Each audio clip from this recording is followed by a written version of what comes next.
thank y'all for being here. There is no word, but we can go through. I want to welcome everybody and thank y'all for being here. We can do a roll call. Mr. Barham? Here. Mr. Bento? Mr. Peterman? Here. Mr. Reineberg? Mr. Toops? Here? Mr. Wallace? We do not have a quorum. Without a quorum, we can't officially adopt the minutes. I do call your attention to the October. There's been 2 meetings since when we last adopted, October 23rd, 2018, and December 11th, 2018, which was a called meeting.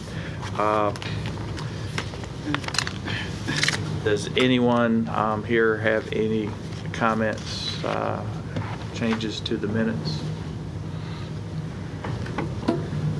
Without that, we will just file it until we have a quorum. The same, we can go through financials, and I would ask that we do that. We have October, November, December. Okay. So if you don't mind going through that. Okay.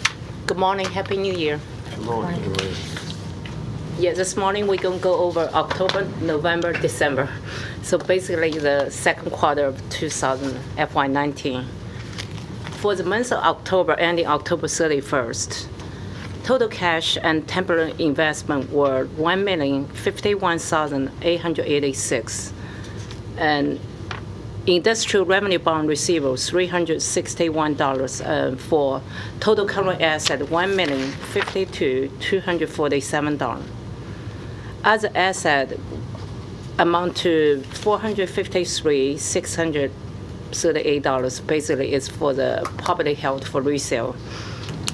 Total asset were $1,505,885 for the month of October, and total net position, which all were unrestricted, were $1,505,885. For the income statement, the only activity for the month of October was $95 for invest income. I do have apologize typo. The middle column should read October 2018. We forgot catch it. It was a typo. For the month of October, the net increase to the net position was $95. So for a total net position, $1,505,885. For month of November, total cash and temporary investment were $1,045,723, and industrial revenue bond remained the same, $361, and property held for resale were $453,638, for total asset $1,499,722, and total net position was $1,499,722. Operating expense that were $6,250, which for contractual service for month of November. Invest income was $86 for a net decrease in net position for $6,164. So for month of November, net position was $1,499,722. For month of December, total cash and temporary investment were $1,045,987. Industrial revenue bond was $361. Property held for resale $453,638. For total net asset $1,499,986. And net position were $1,499,986. For the month of December, there were miscellaneous revenue for $500. operating expenses was $325 for economic business development, and investment income was $89, for a total increase net position $264. For the month of December 31st, net position was $1,499,986. I'm happy to answer any question you may have. Are there any questions from any commissioners? Just one on the November financials. What was the $6,164 that we spent? That's for the contractor expense. It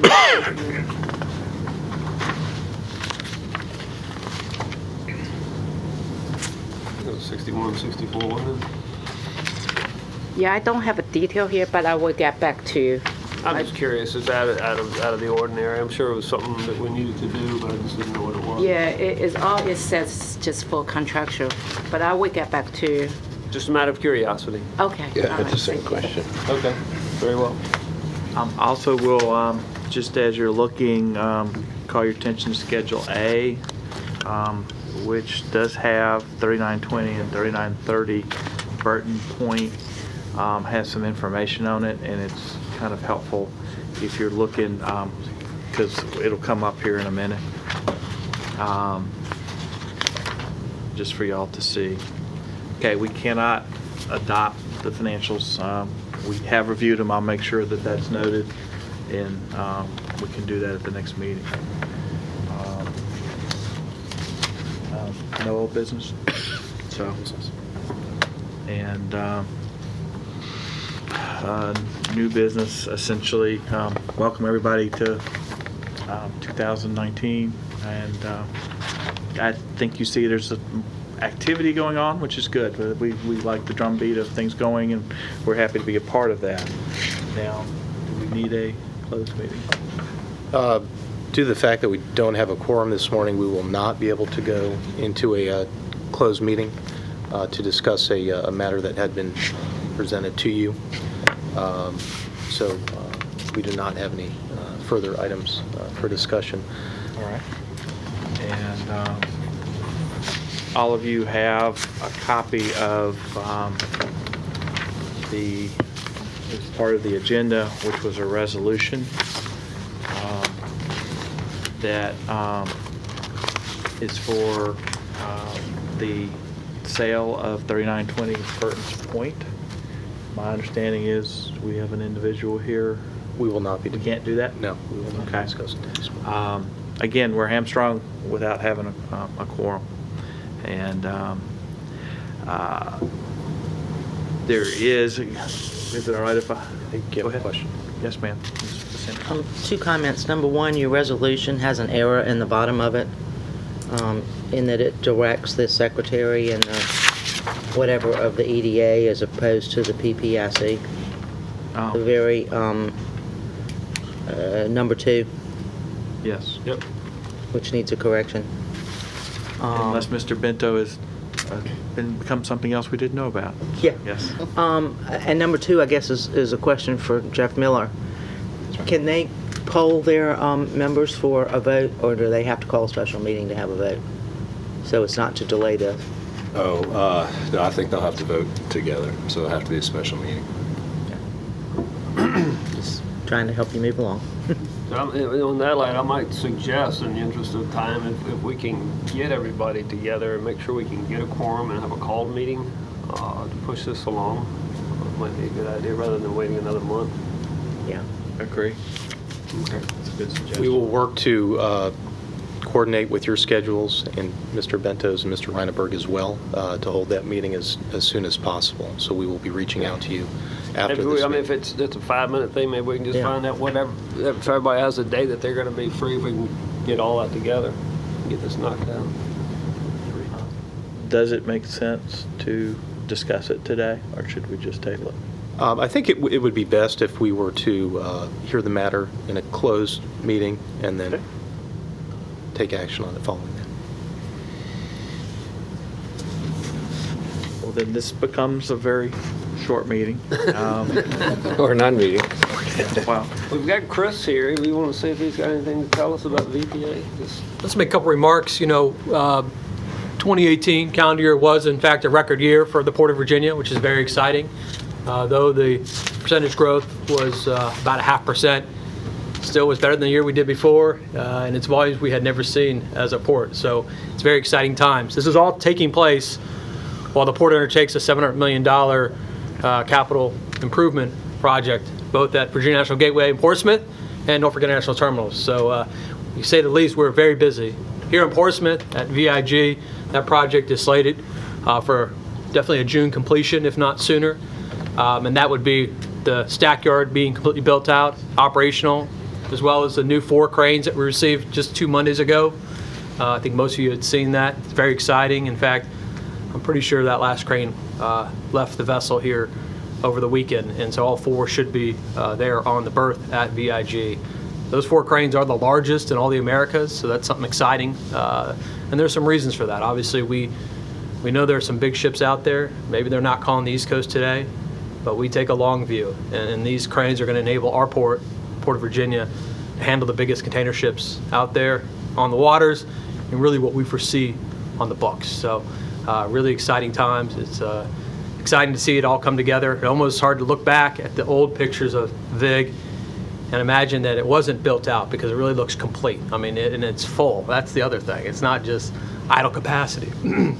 We have filled that thing up, and that's real promising.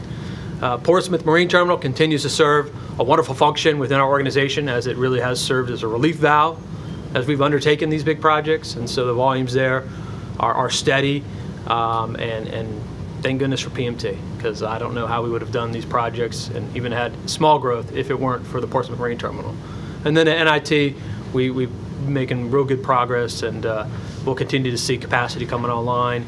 I think really, as a port, we'll really start benefiting from some of this extra capacity here shortly. I think we already are. We've seen some real aggressive turn times, and we've seen some really good production numbers over the past few weeks, and volumes have been decent as inventory or import volumes have spiked in the lead up for the Chinese New Year. So you typically see that, and so we have seen some good weeks here, week over week, which again, very exciting.